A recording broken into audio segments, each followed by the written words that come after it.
Thank you for joining us for Amca's Aghia Sophia, The Holy Wisdom, Reflections on the Eighth Wonder of the World panel discussion. We're live, obviously, in some of us in New York, some of us in the Carolinas, some of us in New Jersey, and certainly many of you around the globe, including Europe. My name is Lou Katsos, and I am the president of Amca. And this event is being done in conjunction with AHEPA and the AHEPA Hellenic Cultural Commission, as well as New York AHEPA's District 6. Besides being the president of AHEPA, I'm also the chairman of AHEPA's Hellenic Cultural Commission and the governor of AHEPA in New York. I will moderate today's panel. And it's an excellent panel made up of good friends and also members of our committee that we set up for the celebration of the 200th anniversary of the Hellenic Revolution. In addition to that, we will have Mike Savvas, who will play us an original piece called Reflections. And I'll introduce him in a second, but let me introduce the panel. The panel will include John Fotiadis. Welcome, John, and great to see you again. Thank you, Lou. Thanks for inviting me. No, thank you. John Fotiadis is an architect who has worked nationally and internationally in the profession of architecture for over 30 years, I guess, John, at this particular point, correct? We're not getting any younger, Lou. He's a principal and founder of John Fotiadis Architect PLLC, a multidisciplinary design firm located in New York and in New Jersey. And just to correct you there, I was the principal. That firm is not active at this point, but I was there, absolutely. Not a problem. You've got all types of firms that you're involved in. Absolutely. And obviously he's worked on very high profile jobs. John and I have worked together on various major jobs. And his projects include works in New York and in the States in general, in Europe, in the Middle East, and they include residential, commercial, and mixed use buildings. John obviously has created master plans around the world, including as varied as Ankara, Doha, Dubai, Istanbul, New York, and Tbilisi. John, they call him the Renaissance man for very obvious reasons, because he's also into art as well as music. So we have a very talented individual with us today. So John, thank you for being on the panel. Thank you. Also with us is Alexander Billinis. Many of you know him from his writings, actually, both his books, and he's written 2 books, and correct me if I'm wrong if you wrote a 3rd book, Alexander, but The Eagle has 2 faces, Journeys Through Byzantine Europe, and the other book is Hidden Mosaics, an Aegean Tale. He's very familiar to all of us, writes many articles. He's now teaching at the university level, and he teaches various courses and has done a lot of work, in particular relating to Byzantine history. Alexander, welcome and thank you for being on the panel. It's always a pleasure, Lou. We also have with us Dr. Stavrianidis, who's a successful entrepreneur. Many of you know him because he's been very active in Hellenic American community events and leadership positions. He's a passionate political activist and lobbyist for Hellenic and Pontian issues, and was instrumental in some monumental passing of resolutions relating to the genocide, and in particular relating to the state of New Jersey. He and I have done, actually all of us together have done various panels over the years, and in particular with Peter, we have done a lot of panel discussions relating to the Christian and Hellenic genocide, and also relating to some of the remembrances that we've had relating to the Smyrna catastrophe, and also the Istanbul pogrom. So we're going to get started in a second. I'd like also to. It's our pleasure, really an honor. We expect to have also AHEPA's Supreme President George Fotiadis, who will join us a little bit later and say a few words. I'm on now. Oh, you are. Oh, okay, great. Welcome, George, and thank you for giving us the honor of being with us today. Aghia Sophia has a long history. It has been an Orthodox cathedral. For a time period, it was a Catholic cathedral, from 1204 to 1261. It was a mosque and museum. And more recently, of course, and part of the reason why we're having this program, it was reconverted back into a mosque. More than any other building which has survived from antiquity, it symbolizes the crossing and meeting of religions, cultures, empires, civilizations, and regional issues, quite frankly, into the modern time period right now. 1,500 years after its dedication, it has transcended its original function as a cathedral and transformed into a celebrated and contested symbol, emblematic of the history of the Eastern Mediterranean.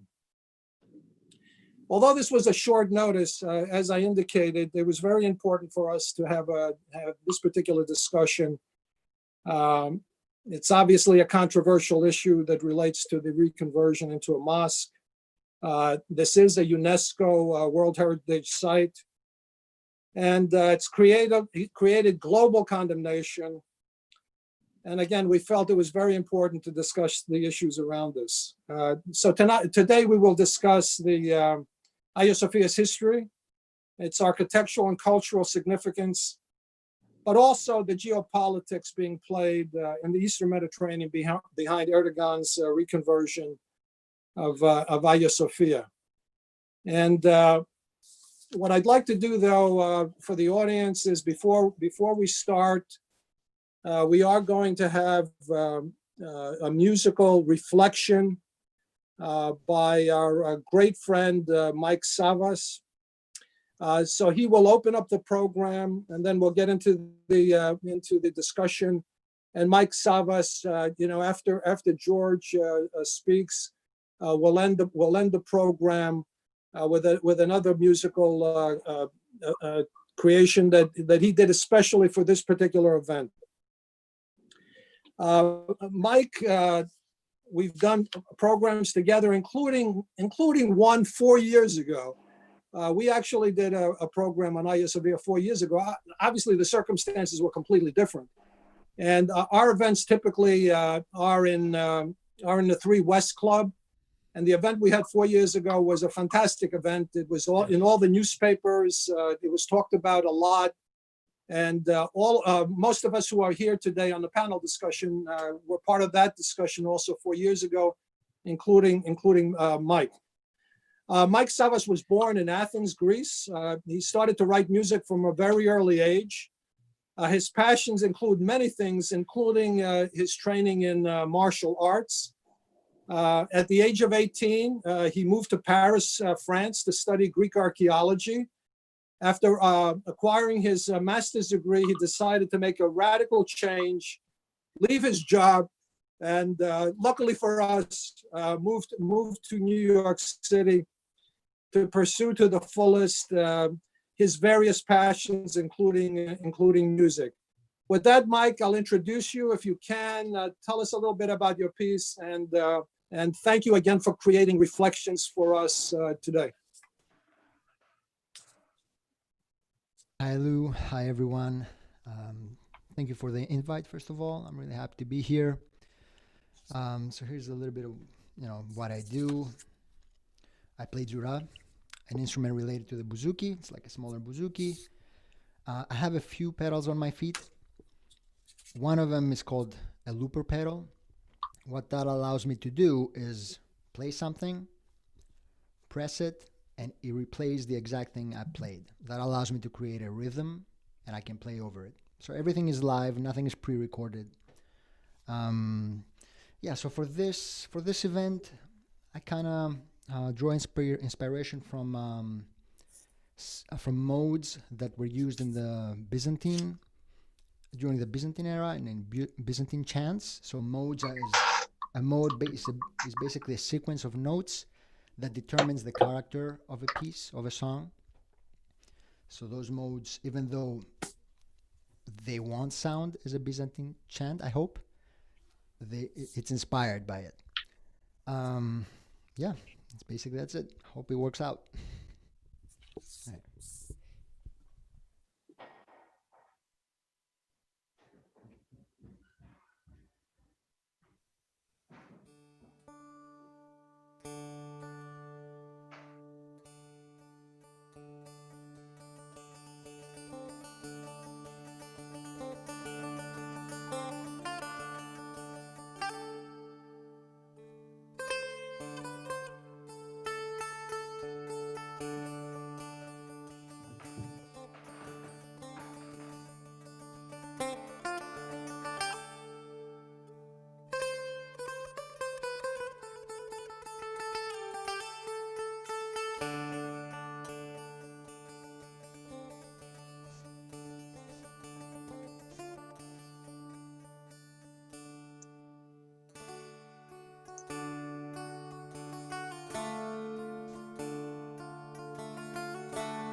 Mike,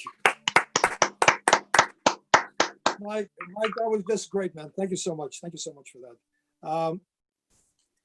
I indicated earlier that, a lot of the events that we're having right now relate to the 200th anniversary of the Hellenic Revolution. We have formed a committee in the United States, basically called the American Hellenic Revolution of 1821 Bicentennial Committee. It includes a lot of organizations, of course, including AHEPA. And it relates also to the fact that we're going to culminate a lot of these activities relating to AHEPA's Supreme National Convention in Athens on that occasion next year and in July.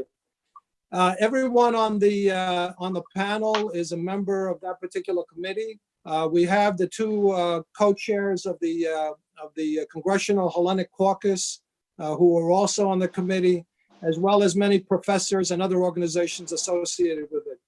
The reason why we call it the American Hellenic Revolution Bicentennial Committee is that also for us, the Hellenic Revolution was not only a revolution about Greeks, but in fact, it was a revolution and it's international importance affair that affected the United States as well as Europe. In the United States, as we know, many people went and fought in Greece from the United States. And many various committees, Greek committees, they were called at the time, they raised a lot of money for the revolution.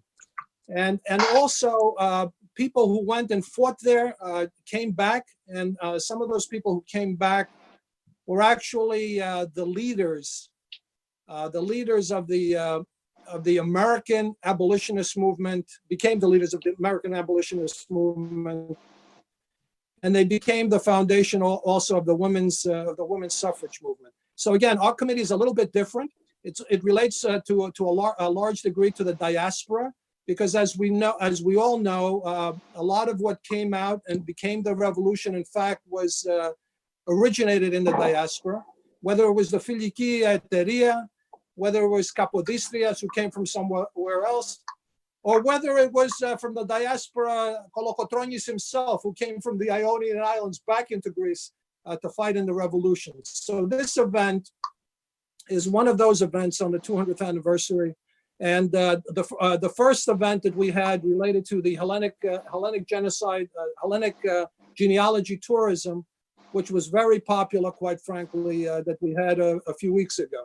So with that, I just want to start with a complex question. So, we don't need a lot of emphasis on this, but what is Aghia Sophia and why is it important? Just a simple answer, and then we'll go into some questions and answers. John, you want to start off? Sure. Well, look, while I'm tempted to frame my answer in a geopolitical context, because I know the region well, I'd rather speak from the perspective of the architecture. You know what? Let me ask a different question, because sure. that question is sort of complex. It's so loaded. Right. No, it's a loaded question. So right. So let me ask a question, John. Yeah. You've been there. All of us on the panel have been to Aghia Sophia more than once. I mean, what do you feel? What do you feel when you think about Aghia Sophia? What I felt when I was there, and I wrote about this recently in a blog piece, but there was a great convergence for me personally because of the fact that my background, which is actually from the region around Constantinople, and my ancestry and the DNA that we probably all share, but also all of these lineages that go back to Rome, that go back to antiquity, and given its position, in its geographical position, it's also a marker. It's really the fulcrum between the East and the West. So for me personally, this structure, this building is imbued with many layers of meaning, and many of those meanings have also been co-opted by whoever has been in charge of that building at various points in history to serve their specific political ends. That's the best answer that I can give. No, I'm sure you can give a longer answer, but thank you for being brief on that. Brief. Alexander, your thoughts? Alexander, your thoughts? As always, starting a conversation after John is difficult because those are shoes to fill. Wow. I would borrow from the ancient Greeks when they referred to Delphi as o omphalos tis gis, the navel of the world. And I would say for those of us who are medieval to modern Greeks or descendants of the Byzantine Commonwealth, the navel of the earth is Aghia Sophia. So that would be the first part of the answer, and I will be brief, Lou. I would also quote the delegation from Kievan Rus, which when they arrived in Aghia Sophia, because they went religion shopping, as you know, they were looking at various religions, and they reported to Prince Vladimir, we did not know whether we were in heaven or on earth. So I think those two, and they're not my, I'm borrowing from Well, Smarter men than me. you're more than borrowing, because that was one of the most important events actually that took place, and that's why the Russians, the Ukrainians, etc., Orthodox today, all the Slavic nations actually came out of that particular scenario. Peter, your thoughts? I would, if I had only two words to give you an answer to this, I would use the English word "awe" and the Greek word "theos." Those two are very two powerful words. But in order to feel the magnitude of Aghia Sophia, you have to be there. You have to go there. So I believe I believe Constantinople is the link of Christian orthodoxy, and by default, Aghia Sophia is the church, not only of Christendom before St. Peter was built, but also the Orthodox Christians. And that's why I believe this is a place where we all have to visit. Us, our children, our grandchildren, in order to feel the true faith. Aghia Sophia is the magnitude of our faith. Thank you, Peter. Part of the reason why we named the event the way we did, we called it Aghia Sophia, the Holy Wisdom, and reflections. These are all reflections that we're going to be talking about today. For me, it was important to use those words, Aghia Sophia, Holy Wisdom, and the Holy Wisdom is really the Logos. And many people don't think of it that way, but it's the Logos and the second person of the Trinity, which is Christ. And what's fascinating to me, going back to what some of you said, is the fact that this is something that's recognized by not only the Orthodox faith, not only by all Christians, all the rest of that, but also the name has not been changed by Islam, and they understood what the Logos meant. In other words, when Mehmet conquered Constantinople in 1453, on that dark day in May of 29, he knew exactly what he was doing and what it represented. So with that, let's jump into some of the questions.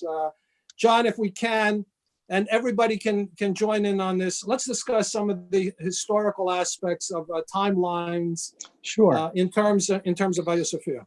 Well, I can give you a very, very brief timeline. I'm sure the rest of the panelists can add, but the timeline of Aghia Sophia for me, and I think popularly begins in AD 330. The Emperor Constantine founds Nova Roma, Constantinople.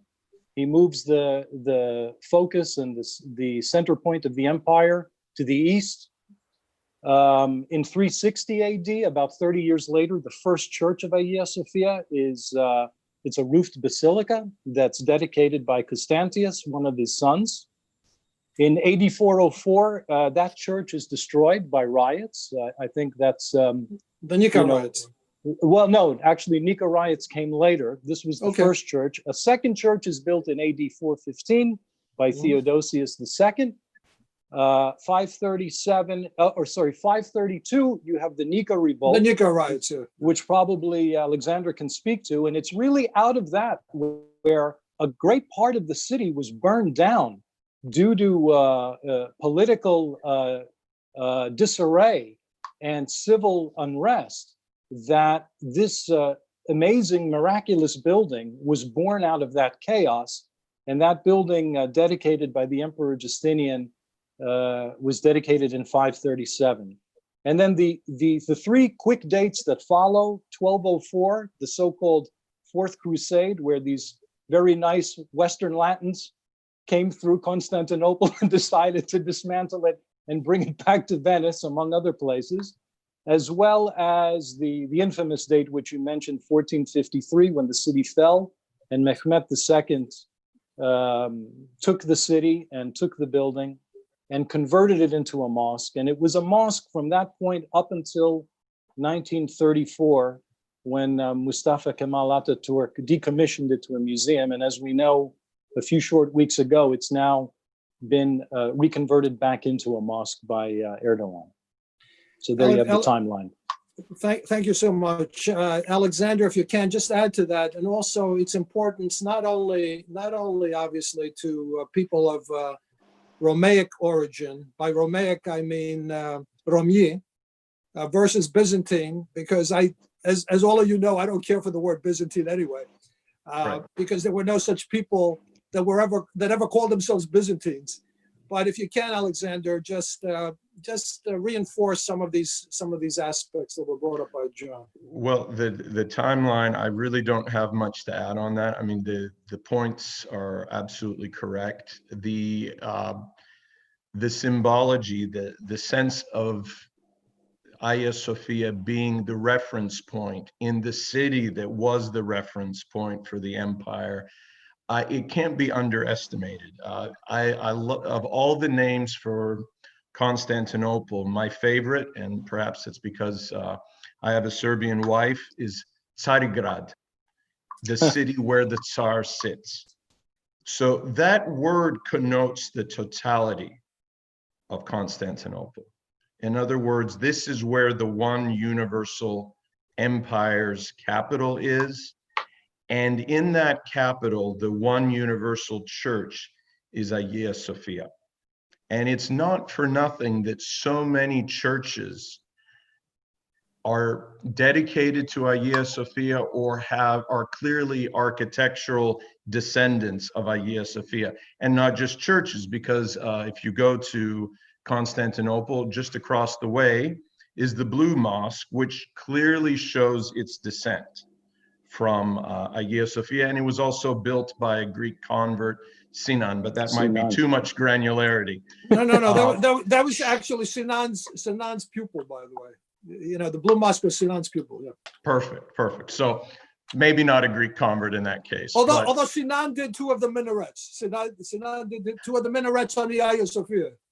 But in any case, the clear descent is obvious from Aghia Sophia, and I call Aghia Sophia today a janissaried monument, because just as the Turks would take Christian children, Greeks, Serbs, Bulgarians, into their armies, they've taken this church and made it into a janissary. And I think that just as you can make people into janissaries, you can make monuments. But as my wife and I, when we traveled the upper galleries and we saw the iconography, which is the most beautiful iconography I've ever seen, I joked, well, the truth comes out.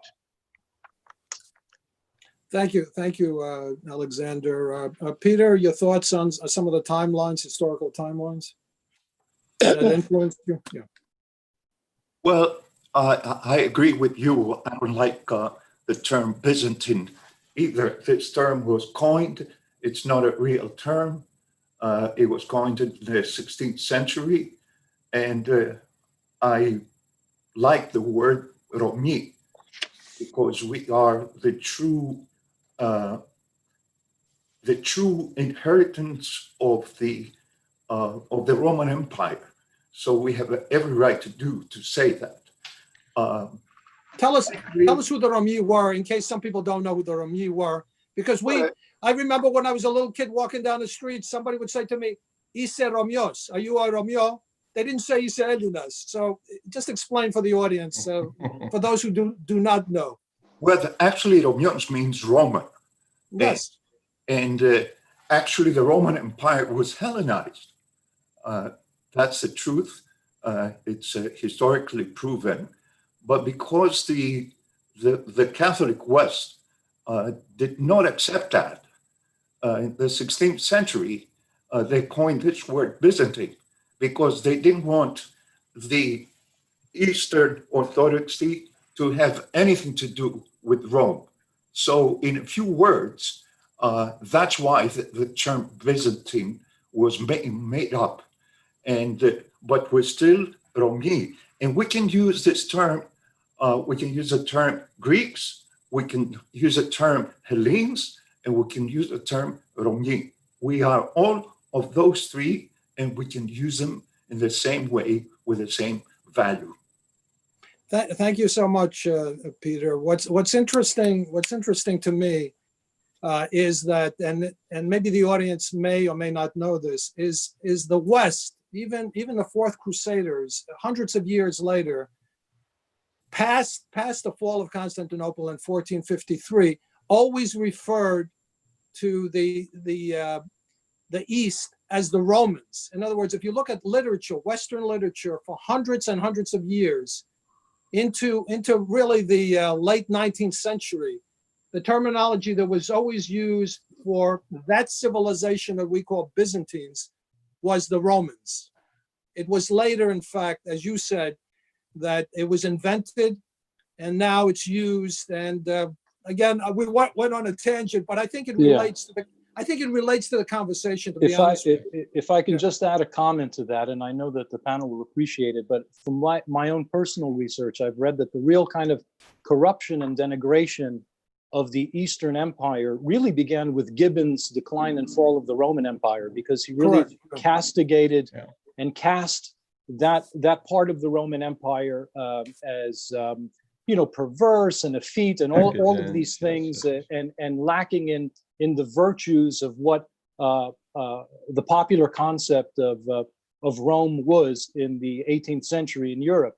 The other thing I just want to add is that this building is imbued with such gravitas that I think it's very interesting to know that it went from the Imperial Cathedral of the Empire to the Imperial Mosque of the new empire. In other words, in both cases, the building goes from one to the other, and yet, as you said earlier, the Ottomans and Mehmet II especially, he understood just how important symbolically this building was. In a way, it encapsulated the essence not only of the city, but of the empire.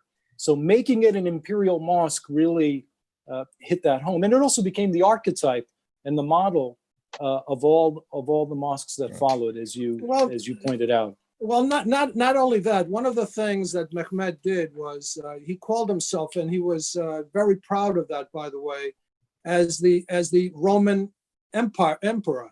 Kaiser Irum. Yeah. So when he took over Constantinople, he called himself the Roman emperor. So that became the symbol to a certain degree. Again, people don't know this or realize this. It became the symbol of Islam. In other words, the star and the crescent. The star and the crescent are symbols actually of Constantinople. That's the flag of Constantinople, the star and the crescent, which many people believe is an Islamic symbol. And also, we talked about the Nika riots, for example, and it had to do with particular groups, chariot racing groups, and the blues and the greens, let's say. Justinian was of the blues, and the Monophysites were of the greens. And again, when you look at the origins of Islam, it all ties back to again the green aspect. But again, we went off on a tangent. Let's go back. No, because this topic actually, it's fascinating though, because it can go like this very quickly. Yeah, and we should do a series of this actually relating to these issues. John, let's talk a little bit about famous last words.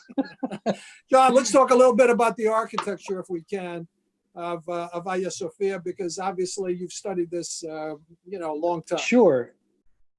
Well, the architecture, even here, the roots and core of this building is very interesting, because you have to wind back the clock, and you have to put yourself in the context of Imperial Rome in the 4th century, where there's this what began as this rebel extreme movement, a century and a half earlier, is now quickly turning into the state religion of Rome. And the emperors are putting their smart money on adopting this and using it as a conversion element. So when Constantine decided that this is going to become the state religion, he also was looking for architectural precedents within Rome that were not imbued with a religious meaning already, meaning that all temples were off limits, all sacrificial areas were off limits, but the basilica, which was basically a secular public building used to conduct business, used to exchange a marketplace or for certain legal and civic elements, was adopted for use as a church prototype.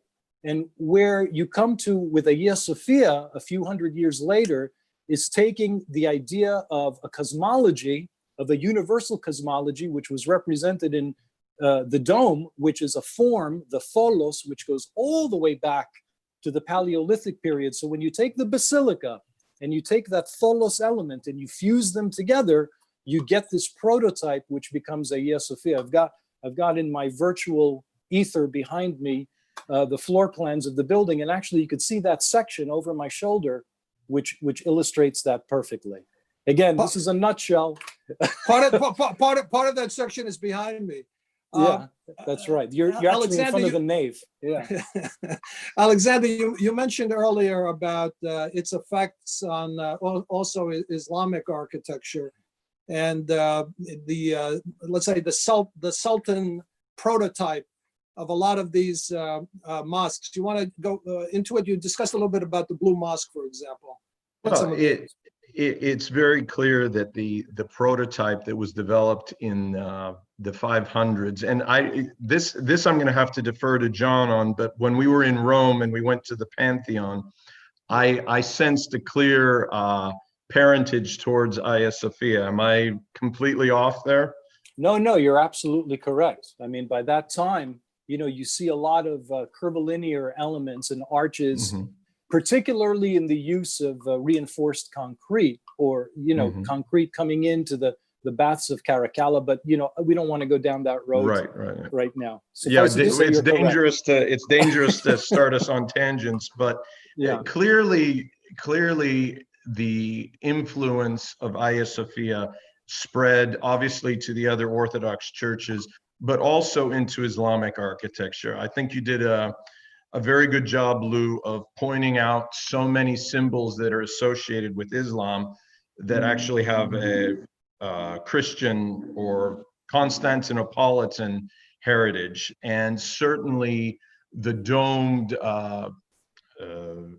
house of worship is clearly something that's from Romeo Sini, from the East Roman Empire. So there's no doubt about it. I would point out too that certainly other Orthodox successor states very much invested in the same architecture. If anyone's been to Belgrade, St. Savvas Cathedral, which is the second largest cathedral in the Balkans after Aghia Sophia, clearly and proudly is a descendant of Aghia Sophia. You certainly mentioned Sinan, who was the greatest mosque builder in the history of Islam, and in particular, what they call the Imperial Mosques, which are all over Istanbul, Constantinople. And as a matter of fact, when you walk through the streets of that city, you imagine you're in Byzantium to a large degree. Absolutely. But what caught my eye was also in the discussion was the fact that you use the term Aghia Sophia as being Janicized, and Sinan himself was a Janissary. Okay, he was taken as a child. He was a Christian child. He was not born a Muslim, and in fact, he became the greatest mosque builder in the history of mosques. So I think that's a very interesting thing. Peter, let me ask you a question, because we'll jump back and forth. And by the way, George, if you Brother George, if you want to jump in at any time, please feel free to do so. I will call on you later to say a few words, because I think it's extremely important to do that. In particular, since there's a lot of activities that you're involved in particular relating to the Eastern Mediterranean and what's taking place over the last few years relating to Erdogan and Turkey. But Peter, in terms of the conversion of Aghia Sophia into a mosque, was that something only Erdogan had thoughts of after it being a museum? Actually, it's not something new. It was brought up by several Turkish governments since I would say the 1950s, but none of them dared to proceed to its execution. First of all, it was believed that it would offend Christendom, but also it would offend the Kemalist establishment, which has been in power since the establishment of the modern Turkish Republic by the visionary and founder Kemal Atatürk. The only president that was Turgut Özal, if I remember correctly, in 1991, and he dedicated the Sultan's Pavilion, which is an 18th century annex of this building of Aghia Sophia, to Muslim prayer, but without changing the Aghia Sophia status as a museum. And he, in order for him to do this, he leaned on the Turkish Islamic synthesis. What do I mean by this? Now, Kemal Atatürk based his secularist reforms on the two movements, the young Ottomans and the young Turks. So, but being that he was the defender, the pure defender of Turkey in Gallipoli, in Istanbul, in Afyonkarahisar against the Greek expedition force, in their eyes, in his proponents' eyes, he was seen as serving, in other words, serving Turks meant serving Islam. And under this Turkish Islamic synthesis, Özal dedicated this, but he did not change it to a mosque. Erdogan is the first one to do this. And of course, it's a blow against the Kemalist establishment. Peter, why do you think Erdogan chose this particular time to convert it? In spite of thinking that maybe the act would cause negative repercussions against him and his government. Say a few words on that. If you can, Alexander and John, if you want to jump in, please. Yeah, go ahead, Peter. Well, it's today's geopolitical climate allows him to do this. I mean, he was clear enough. He warned us about it. He prepared for it, and he actually acted on it. So I believe this action is mostly for internal political consumption. First of all, he wants to strengthen his base, which is composed mostly from Islamists and the ultra-right. And he's also preparing his battleground against his political opponents in view of the upcoming elections in 2023, although there's a multitude of scenarios for early elections. So that I agree. I agree with that, especially in light of the recent elections in some of the major cities, including Istanbul, where in fact his party lost the elections, and certainly he's stoking, let's say, the nationalistic aspects and the Islamist aspects, quite frankly, within the nation. Alexander, you want to jump in on this, because this is something we've talked about a lot. Actually. Well, I think that there's obviously Mr. Stavrianidis did a very good job at explaining some of the internal, but I do think that there's external issues. I do think that probably more than us, our neighbors across the Aegean are well aware of symbology and of anniversaries. 2023 is the anniversary of 100 years of the Turkish Republic, 1924. So 2024 will be 100 years of the Treaty of Lausanne. The date July 24th was the date that the Treaty of Lausanne was signed. Now, this is not done accidentally, and we do have to credit, again, our our neighbors and friends, because most of us have many friends among the Turkish people. I certainly do.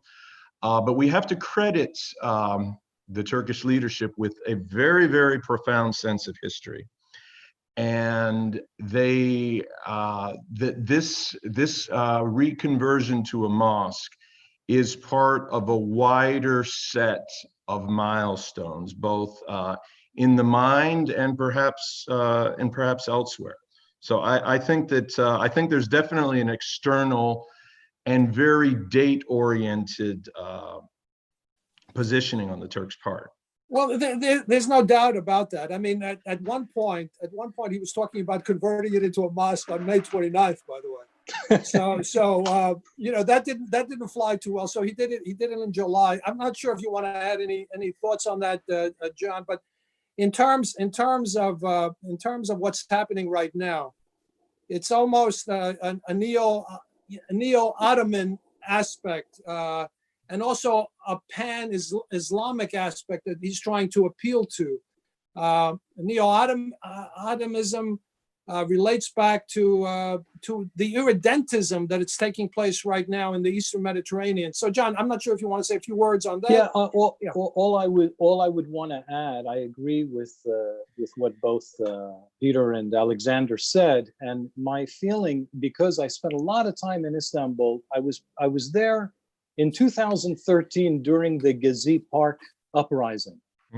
And what I noticed then is that I saw Erdogan losing, for all intents and purposes, permanently losing the secular support in his country for his regime, at which it became a turning point for him to start this appeal to the right, to extremism, to Islamist ideas, to neo-Ottomanism, to this atavistic view of history, of trying to recapture former glory. I mean, it's a narrative, right? It's a narrative that could have been spun out of any PR firm in Ankara or Istanbul that the AKP party might have retained.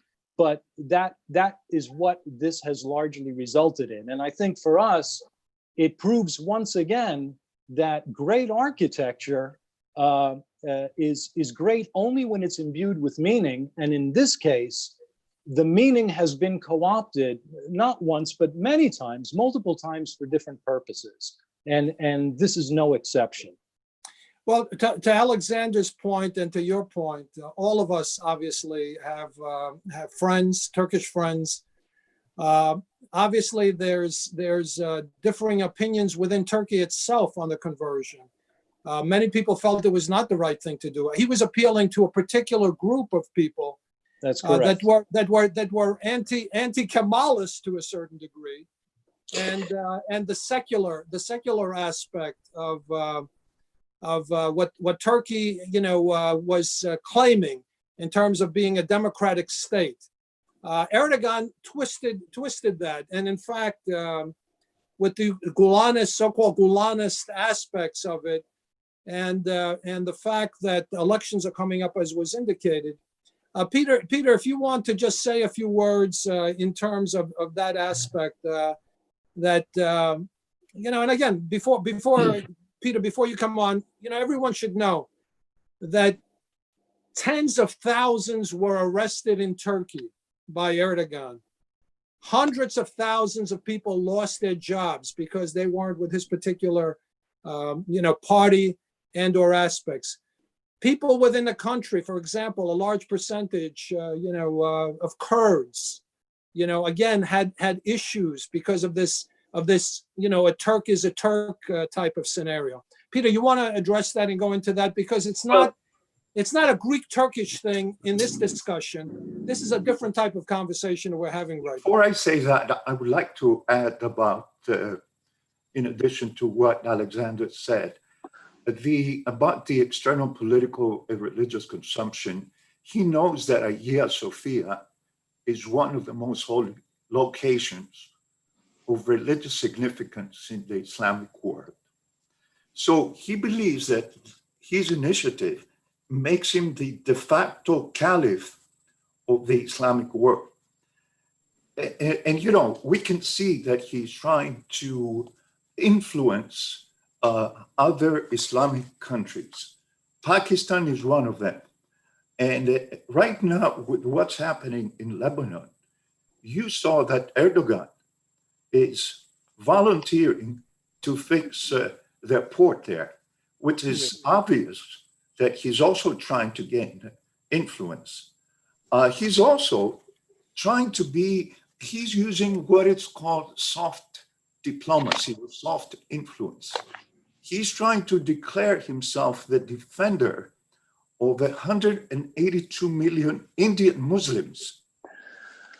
It should be noted that India's Muslim population is about the world's third largest and the world's largest Muslim minority population. So he's doing all these things to. But Peter, at the same time, I mean, listen, he's doing all those things, but not the last caliph, as we all know, was the last sultan of the Ottoman Empire, who was forced out in the 1920s. In terms of Islam, even though he's trying to create this aspect of neo-Ottomanism, including irredentism, including going to other areas like Syria that he's invaded, including in interference in Libya and all the rest of that, there are in fact Muslim countries that are not with him. For example, Egypt is not with him. Saudi Arabia is not with him. The UAE is not with him. Right. And as a matter of fact, I think it's important for this conversation that people should know that it's not a religious thing. Islam versus Christianity, Islam versus the West. This, in my opinion, is nonsense, because it's not what it's about. It's about power. It's about and in terms of who he's addressing and who he's supporting, it's the Muslim Brotherhood. So when you look at the countries actually that relate to what we're talking about, what you just mentioned, Peter, it relates around particular aspects within a religion. It's not. Everyone should know it's not Islam versus Christianity. It's about something else. It's a political Alexander, very good. Alexander, you're shaking your head. Can you tell us you were thinking something? What you said is perfect. This is not a clash of civilizations. It's very important to back away from that, because that creates a chasm. It isn't even necessarily a clash of nationalisms. Okay, it's about power, as you said. It's about taking a narrative and distorting a narrative. And again, we have to ask ourselves, what have we done? Okay, how have we built awareness of Byzantium in the Romyosini, to use the correct term? How have we done this?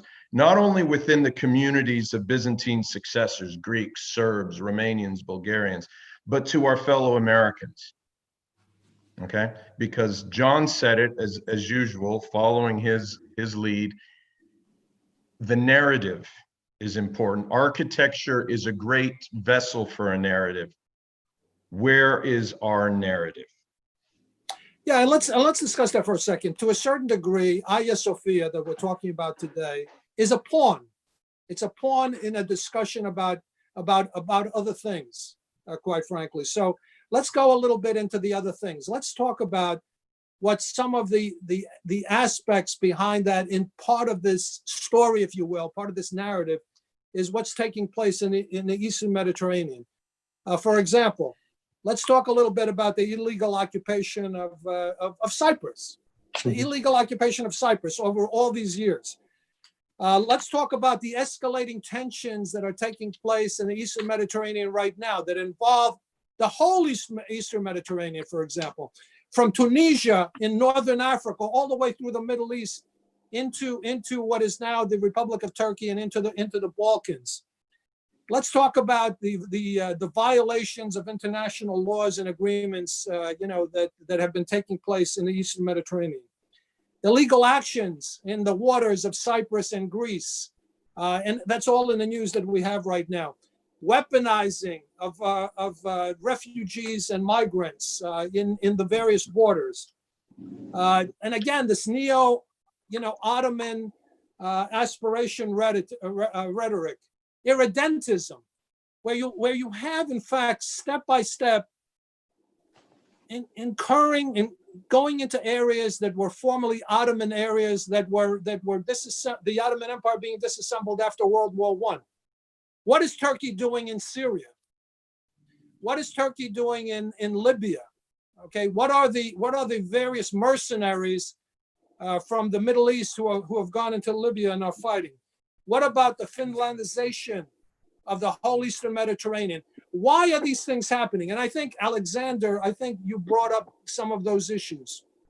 What I see in terms of Erdogan, and I'd like you guys to comment, please, is that Erdogan is not a stupid person. He's a very intelligent person.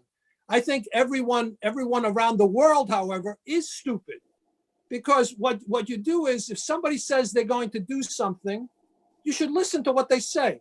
And Erdogan, step by step, inch by inch, he tells you what he's going to do. He's telling you what he's going to do in Libya. He's telling you what he's going to do in Syria. He tells you what he's going to do in the around the seas in Cyprus. No one has stopped him. NATO has failed. The EU has failed. I'm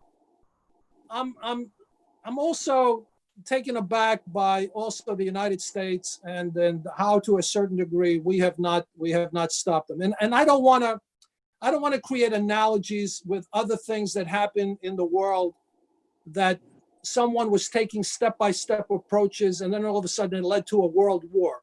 But I will say, because I don't want to use it because everybody talks about that type of stuff. But I will say what's happening in the Eastern Mediterranean right now is a powder keg that it must be stopped, or there's going to be serious issues.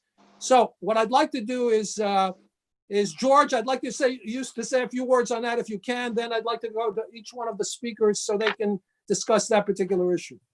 Sure, thank you, Lou. Well, in the first instance, it is completely political, what is going on in the Eastern Mediterranean, and frankly, the conversion of Aghia Sophia into a mosque is part and parcel of it, right? You had mentioned previously various actions by Turkey. They've been linked to Syria, Libya, elsewhere, funding, arming, managing active extremists and terrorist groups. The list of unlawful, catastrophic military occupations goes on. Cyprus, no one's mentioned that yet. 1/3 of the country, an EU member state, which Turkey doesn't even recognize as a legal entity. I believe that all of those issues, those constant territorial claims against Greece, a fellow NATO member, the daily violations, as mentioned previously, I think it's all interrelated. These are hostilities, and as mentioned in the beginning, John said it. This is really where East meets West. So with that being said, Lou, you asked me from an AHEPA perspective, and what we try to do is try to speak to Western powers with regards to what is going on and try to educate them, even though they may be steadfast in their beliefs of playing both sides. We try to educate them that, in fact, this is the front line of Western civilization. So that's where we're at in terms of the conversion of Aghia Sophia to a mosque. I think it's a political pawn. It continues with Turkey's aggression, the elephant in the room, so to speak, according to even the New York Times recently. Their agenda is to be consistently divergent with with a Western alliance. So it is literally the elephant in the room of the other powers. So in terms of the Beltway, yes, we advocate. We've met some 20 times over the last 3 weeks with various elected officials and administrators, as well as not just in Washington, but also in Europe and in Canada. So we are there to advocate. Even today, we're receiving reports of Turkish aggression in the Eastern Mediterranean, and what we're trying to do is prevent what is actually occurring, which is clearly Turkey is blackmailing the West with this most recent incident in terms of Aghia Sophia. I don't know where it goes other than to say that this concept, this notion of a blue homeland is one that we have to fight against. At that point in time, we have to continually talk nonstop, whether it's sanction Turkey, whether it's boycott Turkey. These are the things that each and every day we have to do to try to educate our civic-minded friends. And friends, when I say friends, most people take a look at Turkey, take a look at the conversion of Aghia Sophia, and they say, hey, this is a bilateral issue. It's not. It's not a Greek, Cypriot, Turkey issue. It is in fact not that at all, right? It's whether or not you consider it a Christian issue, it is an issue that is more Western. So I think many times we fall into that bunny hole. So at the end of the day, what we're looking to do is to continue to impress upon our friends, our Congress people, our administrators, as well as in other countries, to champion Western values. Lou, we do that through also the partnership, the three, and now the 3+1 that we have with Israel, Cyprus, and Greece, and now the United States, and actually now another three, right, including Egypt, Cyprus, and Greece itself. So these are some of the geopolitical, civic-minded aspects of the principles that we have in terms of trying to defend, as we've coined in a AHEPA talk, Hellenism. That is to say, the actual boundaries and not yield a single square inch. This is designed to whatever the end game may be, whether it's the borders, whether it's Halki. I don't know where Turkey's agenda goes, but it is in constant divergence with Western principles, and that's what the members of the EU, what the members of NATO, and frankly, that's where many of our elected officials have to understand. They will always be in constant divergence with the Western alliance, with Western civilization. So until we wake up, not just as Hellenes, but as Western powers, then Turkey will continue. Many Western powers now are even openly questioning Turkey's role in NATO. But they have to take the extra step, right? So that's really where this is at. But John opened it up perfectly. It's the tipping point. It's where East meets West. That's what absolutely. Thank you for that, George. Alexander, obviously, when we talk about the Eastern Mediterranean, we're talking about all of most of northern Africa, let's say, and the Middle East. But we're also talking about the Balkans. I mean, Turkey is not only Erdogan. And by the way, I don't want to use the word Turkey. I'm going to use the word Erdogan. Erdogan is also influencing a lot of other countries around the Balkans. For example, Albania, for example, Serbia, for example, Bulgaria. And in fact, because of his linkage with what's happening with Russia, he's causing other influences also to take place. You want to talk a little bit about that, Alexander? Well, certainly.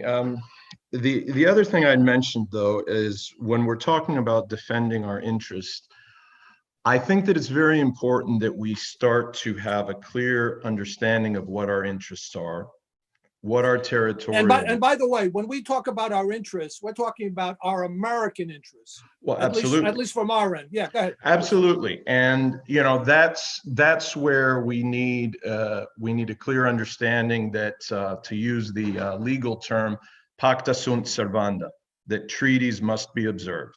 Yes. All right. No question about it. There's no question that Greece is not going to yield any of its sovereign territory. Having said that, it may make sense to file at the International Court. It may make sense to bring the case to the international courts to show the justice of our cause.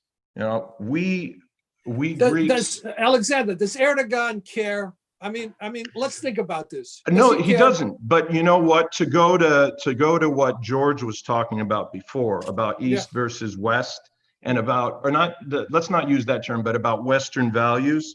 Yeah. The rule of law is one of those values. Absolutely. Okay. So that's the only parentheses that I'd make there, is that let's take our case to court.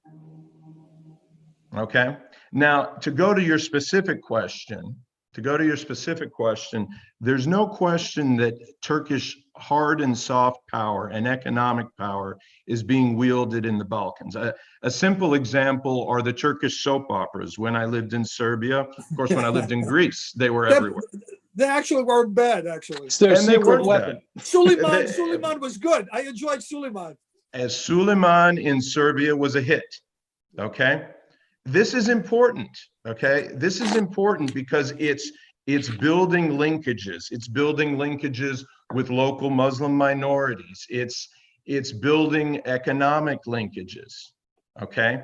Now, at the same time, I have to question aloud, even though I've been involved in some of the more affirmative things, what has Greece done and what has Greek America done to build links with Bulgaria, with Romania, with Serbia, where we have a common culture, where we have a common religion?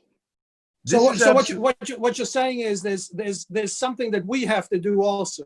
Well, and look, in fairness, Greece, throughout most of the 1990s and early 2000s, tended to be the largest investor in every Balkan country. Yes. Okay, that was important. It's true. Absolutely important. There's no question that there are ties between peoples. There was a large immigration of other Balkan peoples into Greece. Plenty of people have trans-Balkan marriages like me.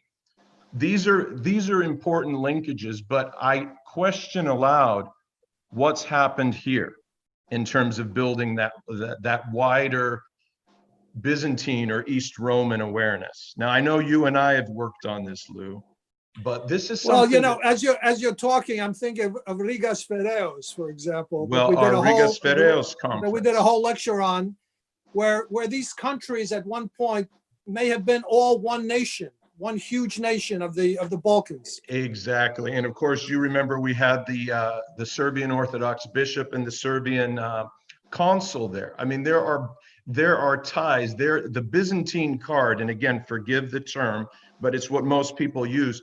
When have we played the Byzantine card as a diaspora? Now, Greece has played it from time to time, but when has Greek America, when have our organizations, okay, specifically, when have our organizations played that Byzantine card? Well, I think that there's a uniting that has to take place, and I think part of this discussion is very good for those who are listening, in particular those of other organizations besides the ones that are here. It's an important discussion. Peter, let me ask you a question. The Treaty of Lausanne. You know, in other words, Erdogan has done step by step with all these different things. What's the next step in the Treaty of Lausanne? Let's talk about that, Peter, if you can. Well, okay, now the treaty before the Treaty of Lausanne, there was a Treaty of Savvas, Yes, which took place in Paris, and practically we were getting whatever we wanted as Megali Iver, as the great idea. I'm sure you all agree to that. And the ironic thing is, after that was signed, assassins tried to assassinate Eleftherios Venizelos. yes. Goes to show, but that's another story, and that's what prompted him to bow out from the political scene. Now, when the Treaty of Lausanne was signed, it was after the defeat of the Greek forces in Afyon Karahisar. Atatürk didn't have the luxury of time to really analyze it. And being that the Treaty of Sevres was dividing Turkey, he grabbed the Treaty of Lausanne without really trying to go against it. And what Erdogan is doing now, he's trying to change it because he's got all the Greek islands in an asphyxiating way, grabbing Turkey from all over. And that's why he's doing whatever he can to change the Treaty of Lausanne. The question is, will he succeed? I doubt it, because at this point, he managed to create multiple political and military fronts simultaneously. This is unprecedented in the historiography of modern Turkey, to provoke with such intensity. And at the same time, he has declared not too long ago that the Republic of Turkey is a continuation of the Ottoman Empire, and that he, as its leader, makes him analogous to the Caliph of the Islamic world. So he's using religion for politics. He's using religion. Yes, but you and I have spoken about that, and not only using religion, but using also the nationalistic aspects of some of the things that, let's say, Ziga Gökalp philosophically was talking about. And one of the things that we talked about is not to make it a religious thing on our end, and not to make it even a cultural thing, Greeks versus Turks and all the rest of that type of nonsense. Because to me, it's nonsense, quite frankly. It's nonsense. I totally agree. So you mentioned before neo-Ottomanism and pan-Islamism. These are two ideologies that consistently are being used by Erdogan and his party, the AKP party. And of course, one of the ideologues of this was his former foreign minister, what's his name? Davutoglu, who actually parted friendship with him, and he created his own party. So these two ideologies, they complement each other. And Erdogan is the chosen one to implement both as the self-proclaimed Caliph or Sultan of the Islamic world. Can I add? John, yeah, John, I was going to call on you for a second. Just jumping back to Aghia Sophia, you'll finish your thought, but after that, discuss Aghia Sophia and some of the ironies of historical buildings, quite frankly, that are occupied by certain faiths that in fact preserve them. So if you can, just answer. Well, there are many ironies, right? So I mean, one could argue that the whole reason Aghia Sophia even exists is because it was co-opted as a building, but it continued to be used as an active building. A perfect example of that in Greece is the Temple of Hephaestus in the ancient Agora of Athens, which became St. George. It became a church, and as a result, it stands today, where there have been many other Doric temples that were just completely vaporized. I mean, there's no trace of them at all. But I just want to bring just a couple of thoughts to everybody regarding what you were just talking about, some real politic dimension to all of this. You mentioned all of the military expeditions and adventures that Turkey is now involved in. I think one should also look at the value of the lira right now, yes, and how it continues to nosedive. And it would be very interesting to chart every single Turkish exploration into the Eastern Mediterranean and how that continues to knock the lira down. That's number one. Number two, another big elephant in the room, or a number of elephants, are the missiles in Incirlik Air Base in southeastern Turkey. There are nukes in Turkey. There have been nukes in Turkey since way before the Cold War ended. And nobody ever talks about it. It's never really publicized other than, in geopolitical journals, but that there's a very clear dimension that involves the status of those armaments.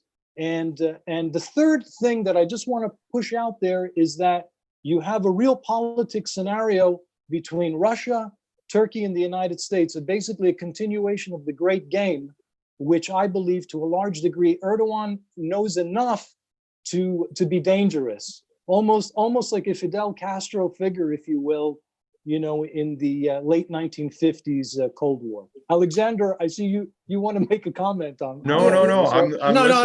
John, I will add a couple of points. Okay, in terms of the economic aspect. Okay, we all know that the economy in Turkey is taking a nosedive. And to Alexander's point, where he was talking about that they're spreading money through different countries, this and that, you wonder, like, what is going on? Where is this money coming from? Where is this money coming from? We know where some of the money came from during the Syrian aspect of it when there was a support, let's say, of Islamists that were there. But one of the things I think that that relate to the economic, John, and relate to Erdogan also is there's a sense of panic to a certain degree, and part of the reason why all these moves are taking place is there is a sense of panic because it could all unfold, quite frankly, and collapse. To your point, John, to your point about preserving structures, as we all know, the Parthenon was an ancient temple for 800-900 years, and it was called the Parthenon because it had to do with the Parthena, who was Athena. And as we all know, it became, not all of us, but a lot of us know that it became then the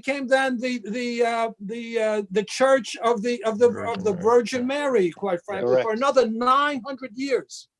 Yes. And it was also when the Ottomans and Mehmed came down into the Morea or the Peloponnesus in 1460. There was a conversion, obviously, of the church of the Panagia, the Theotokos, into a mosque. And obviously, we all know the reason why it looks like that today is because Morosini decided to lob some bombs in 1687 on the Parthenon. Those pesky Venetians again. Yeah. They were storing munitions and the place blew up, quite frankly.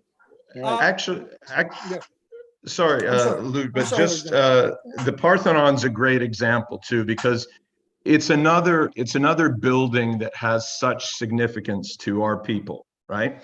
Now let's look at the Parthenon. It was a pagan temple. It then became a church, then a mosque. And when Greece became independent, they restored it. Our people restored it to its original intent. Okay. So in this case, we took the original intent, just as the Theseion, and brought it back to how it was. Perhaps the analogy for Aghia Sophia is to look at the original intent. Okay, so imagine today if somebody in Greece said, we need to convert the Parthenon into a church. Yeah. I mean, there'd be, first of all, most Greeks. It would never happen. It would never happen. Well, first of all, most Greeks would laugh it out of, but not also. Not only laugh it out, they'd freak out, by the way. Right, but also, I think the rest of the world would say, this is outrageous. This is part of our, the global cultural commons. Correct. Okay, and not framing Aghia Sophia as a cultural commons issue, in my opinion, is probably the biggest mistake. It is part of the cultural commons. There is architecture there that is priceless. There are works of art that are priceless. So forgetting our backgrounds and everything else, let's just look at our common humanity. Okay, and the Parthenon, I'm glad you brought it up. To me, that is the ultimate analogy. Absolutely. That's absolutely correct. Guys, we're going to wrap it up because we're, we don't want to take too long. What I'd like is some closing remarks by everyone. Let's try to keep it brief. And after we finish, we're going to have again, music reflections by Mike and his toura. But why don't we start with John, some just final comments. By the way, we can have a bunch of these things. Oh, John, yeah, there's no doubt. You could go on and on and on. Yeah. Go ahead, John, some final comments. Well, I think it's self-evident for anyone who has been to Aghia Sophia and has partaken of the atmosphere of that building. It really is a transcendent structure. It long ago surpassed its original function. And I personally feel I'm very proud of my ancestry and connection to this building, but I also feel that it's now a building that really belongs to the world, and it does belong to all of humanity, the way Alexander articulated. And I think to try and reverse that through some cheap, cynical, political PR stunt, for lack of a better word, it's just silly. It's so transparent and so silly. I think most people recognize it for what it is. Thank you, John. John, before you leave, I have to say to the audience that, you're the Renaissance man. And quite frankly, besides architecture, obviously, where you're like a genius, you're into music, but also recently you showed me some of your art, which I think is spectacular. I think one of the latest scenarios you're doing is what we call the solace of antiquity. Antiquity, yes, that's right. Yeah. Do you have anything on you could just show us? Let me see. Because it reminded me of the stuff when the Europeans, when they used to visit Greece in the 19th century, how they would sketch some of the monuments, and it looked just like that. I mean, it's brilliant stuff. I'm on my iPad, and I'm not sure how I can actually share. No, just pull it out. Just pull it out and put it in front of your face. I don't know. Oh, wow. Yeah. Well, yeah, that's, let me do this. Do you have anything like that or no? Yeah. Hang on 1 second. I think I can pull something up. One moment, if you bear with me. But let me just do this. So I don't know if you can. I'm gonna have to, something. I'm gonna have to shut off my background, and I'm gonna show you now. I don't know if you can see that. Yeah, great, man. This is Right. great. Of Hadrian. Is that Hadrian's Right. Arch? Correct. And then I have, if we, this is the father of history, Herodotus, and this is the Thesion, and these are all drawings that I've been working on. Great, John. Sorry. That's brilliant. not a problem. Not a problem. Sorry about that. So Not a anyway. problem. Alexander, a few words to You wrap see, it up. now I got nothing. Okay. No, man, you got everything. You got I got everything. nothing. Come on, I mean, after Alexander. that, You don't have to show us anything. yeah, well, definitely not my artwork. You don't need to see that. Look, I think I closed best with the analogy of the Parthenon. I mean, I think that looking at these two singular parts of the global commons is a good analogy. And to look at how Greece has preserved the Parthenon as, yes, part of our heritage, but part of the global heritage. Unfortunately, our neighbors or the current custodians are not doing the same. That's really all I've got. Thank you so much for that. Peter? Okay, Ilya, first of all, very honored to be with your company and the It's our pleasure. of distinguished speakers, and of course, the president of AHEPA, my friend George Fotiadis. Now, I'm very sad to hear different responses about what we should do about Erdogan's act. All I can say is just express my thoughts for a second. I don't think we need to be vindictive. Aghia Sophia remains in our hearts no matter what. Her holiness doesn't vanish with announcements by an autocratic leader, with curtains that hide the hagiographies and the mosaics. And if members of another faith have no problem of worshiping their God in the premises of Aghia Sophia, so be it.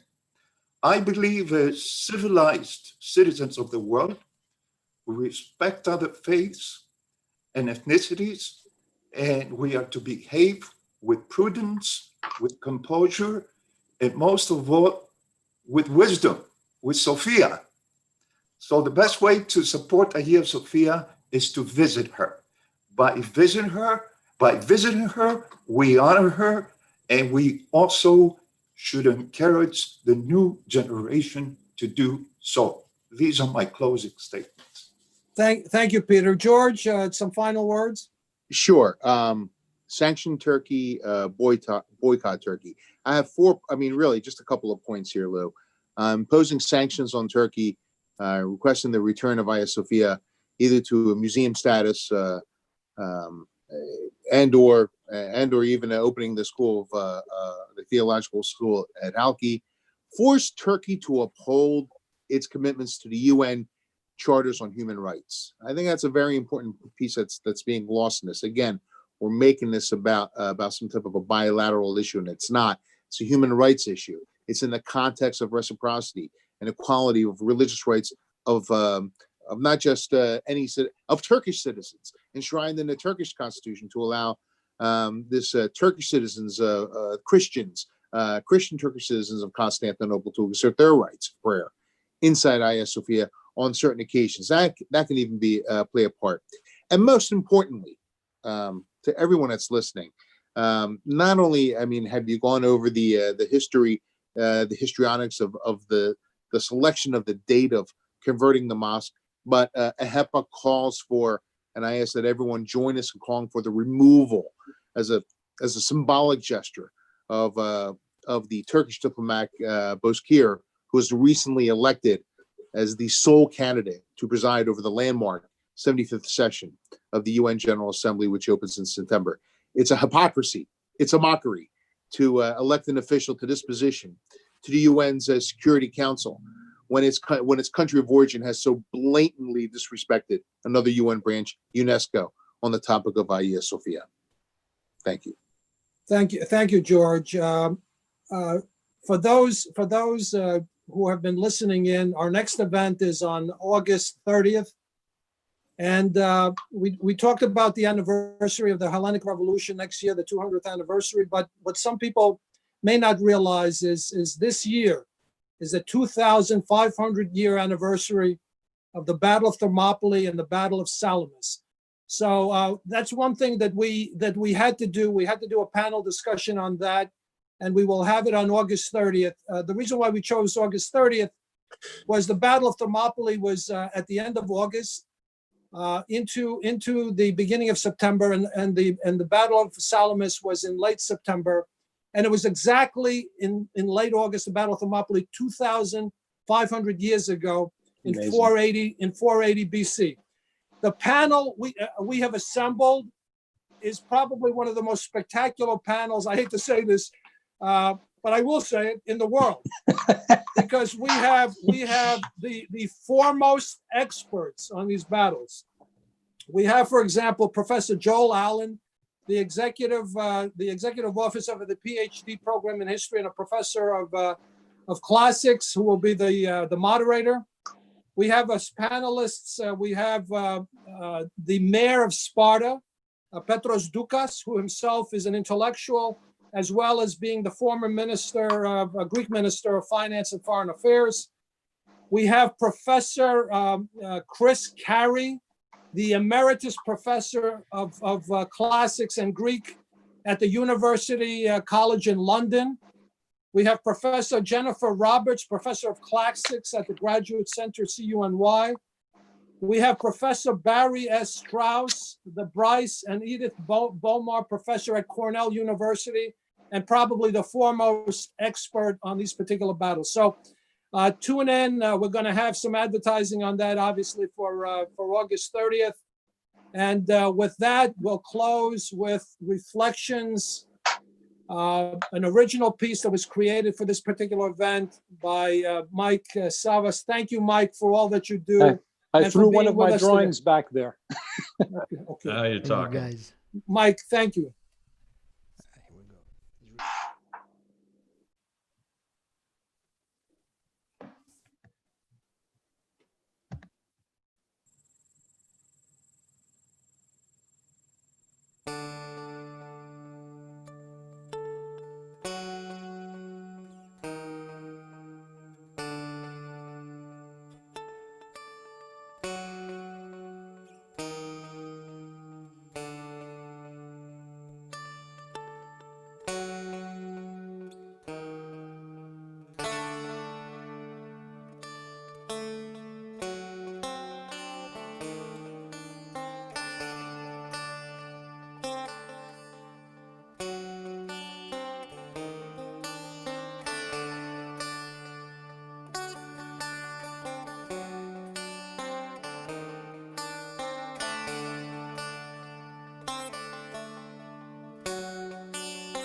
Mike, that was beautiful. Thank you to all. Thank you to the panelists, and again, 2500th anniversary of the Battle of Thermopylae and Salamis will be coming soon. Thank you again.